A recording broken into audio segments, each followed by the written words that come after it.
Most people believe saving money is the smartest path to wealth. Spend less, cut more, be careful, be disciplined, delay pleasure, say no today, so life can say yes tomorrow. That sounds wise, responsible, mature. And for many years, Daniel believed it too. He believed if he worked hard enough and saved long enough, one day he would feel free. But something strange happened. The more he saved, the more trapped he felt. His bank account slowly grew, but his life did not. He had money, but no momentum. He had discipline, but no expansion. He had control, but no freedom.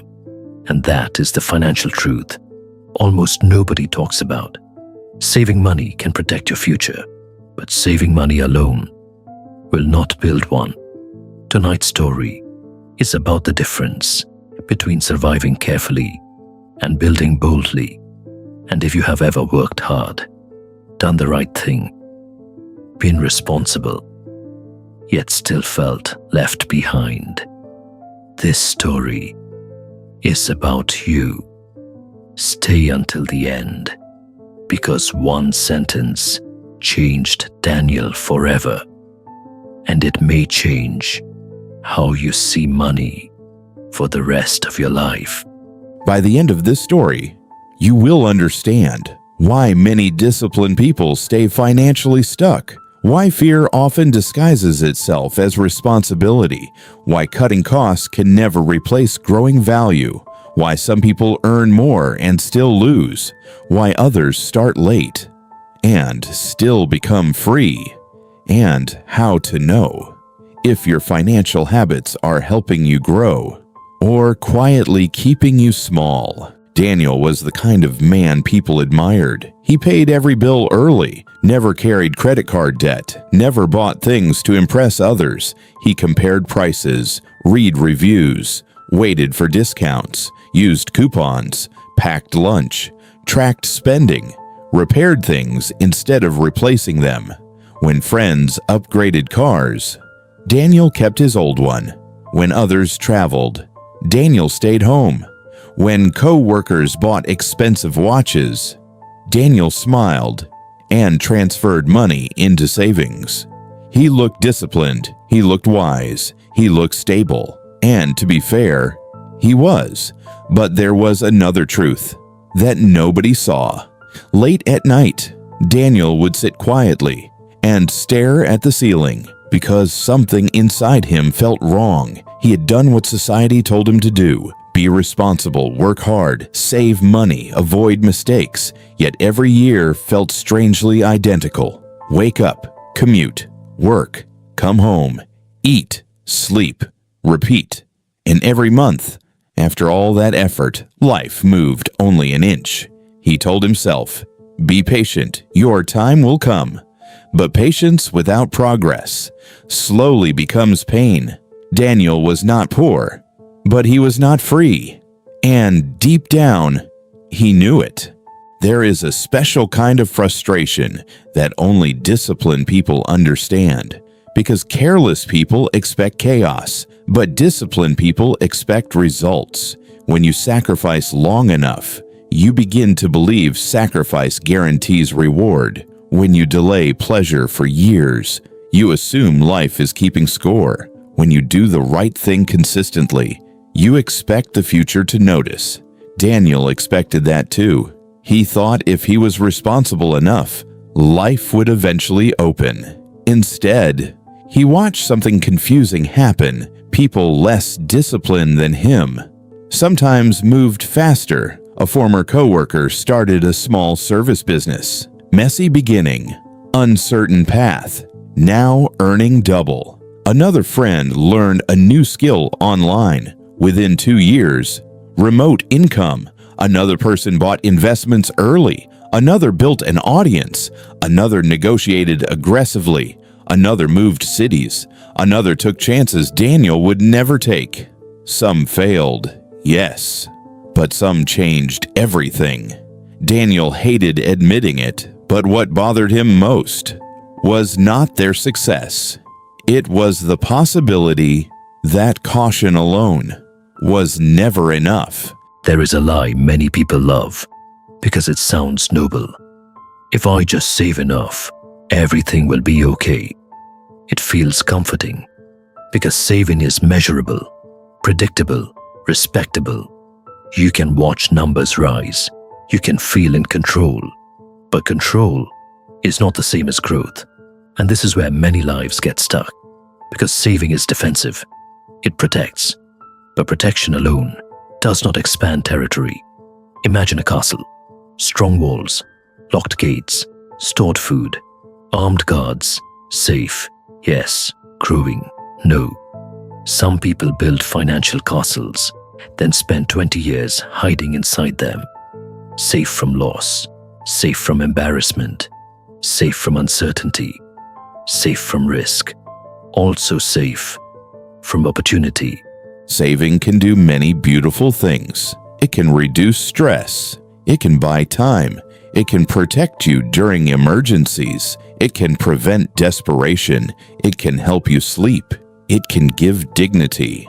These things matter deeply, but saving cannot do everything. Saving cannot double your earning power. Saving cannot replace a rare skill. Saving cannot build a company by itself. Saving cannot negotiate your salary. Saving cannot create leverage. Saving cannot turn fear into courage. Saving cannot make you valuable in the marketplace. Saving cannot build the identity of a creator. That requires something else, growth. And growth feels different than saving. Saving feels safe. Growth feels uncertain. Saving feels clean. Growth feels messy. Saving feels immediate. Growth feels delayed. That is why many people choose saving only, not because it is best, because it is emotionally easier. One evening, Daniel met an older man named Marcus. They were both leaving work late. Marcus asked a simple question. "How long have you been doing this?" Daniel laughed. "Too long." Marcus smiled. "And what has changed?" Daniel listed the obvious things. More savings, less debt, more stability. Marcus nodded, then asked again, "No. What has changed?" "In you." Daniel had no answer. Marcus looked at him carefully.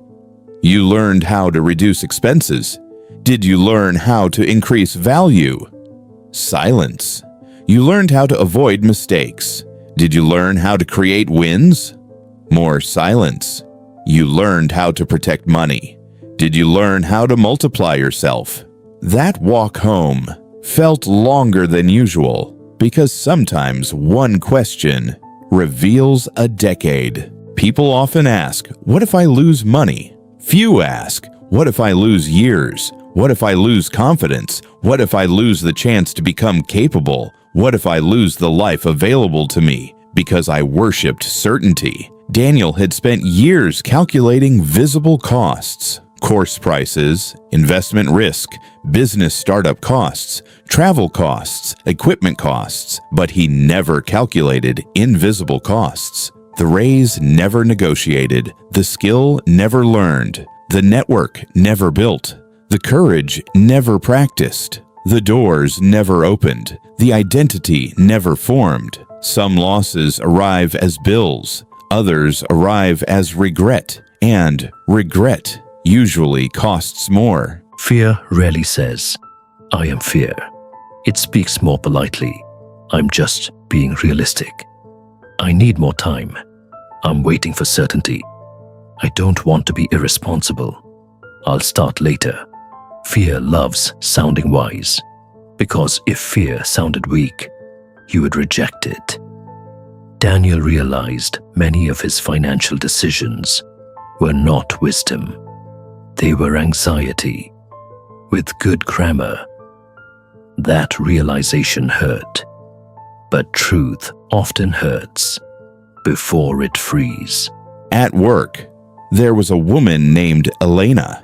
No flashy clothes, no luxury signals, no loud personality, yet she moved differently. She was calm during layoffs, relaxed during market drops, unshaken when others panicked. She never seemed desperate. That intrigued Daniel. One day he asked, "How are you always so steady?" She smiled. "Because my life doesn't depend on one paycheck." He stared. She continued, "I save money too, but I also build engines." "What engines?"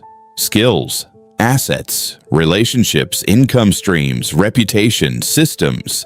Then she said something Daniel never forgot. "Most people save water in buckets. I prefer learning how to build wells."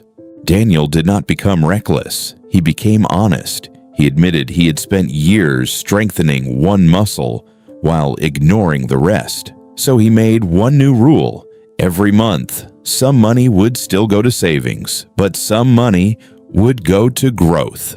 Courses, books, coaching, tools, experiences, skill building. He also made another rule. Every week, time must be invested too, because money grows slower than identity, and identity grows through repetition. So after work, while tired, while uncertain, while tempted to scroll and waste hours, Daniel began learning. Communication, negotiation, sales, writing, problem solving. At first, nothing dramatic happened. Then something subtle did. He became sharper, then calmer, then more useful, then more confident. And usefulness has market value. The world does not pay based only on effort. It pays based on usefulness. Many people hate hearing that because effort feels moral, but effort without value can stay invisible. Daniel had always worked hard. Now he worked hard on things that mattered. He learned to solve problems others avoided. He learned to communicate clearly. He learned to make decisions. He learned to help people win. Soon, managers noticed. Clients trusted him. Opportunities increased. Not because luck arrived, because value became visible. Some people spend 3 hours saving $10, but 0 hours learning how to earn 100. Why? Because small games feel winnable. Big games feel uncertain. Comparing grocery prices feels productive. Building expertise feels slow. Canceling subscriptions feels satisfying. Creating leverage feels intimidating. So people stay addicted to tiny victories. And years disappear. Daniel recognized himself in that truth. He had mastered shrinking. Now he needed to master expansion. Money is rarely just numbers. It carries memory. If you grew up with instability, saving feels like safety. If you saw a parent struggle, risk feels dangerous. If you were praised for being careful, growth may feel selfish. Daniel's habits were not random. They were inherited emotional patterns. He was not just saving money. He was trying to save himself from an old fear. Many adults call it budgeting. Sometimes it is childhood, still negotiating with the future. Everyone talks about compound interest. Few talk about compound courage. One brief conversation can raise income. One public attempt can build reputation. One skill can open 10 doors. One investment in yourself can pay for decades. One decision to stop hiding can echo across generations. Daniel's life did not change in one explosion. It changed in layers. Then momentum, then identity, then standards, then options, then freedom. That is how real wealth often appears. Quietly first, then suddenly. Daniel once believed rich meant luxury. Later he learned rich often feels like this: saying no without fear, taking a break without panic, leaving bad environments, helping family without drowning, buying time, choosing work, sleeping peacefully, starting over if needed. Freedom is often quieter than people imagine, and far more valuable.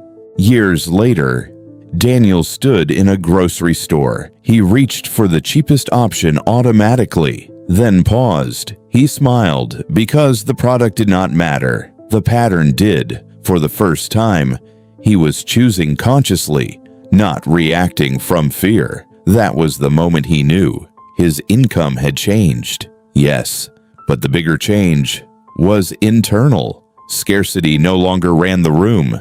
Saving money is wise, necessary even. But saving money alone will not make you rich, because wealth is not built only by reducing what leaves your pocket. It is built by increasing what enters your life. More skill, more value, more courage, more ownership, more leverage, more perspective, more opportunity. Save for stability. Build for freedom. Protect your base, but do not spend your whole life playing defense, because some people become experts at not losing and never learn how to win. The saddest trap is not failure. It is having enough discipline to grow, but using that discipline only to stay small. If this story felt familiar, good.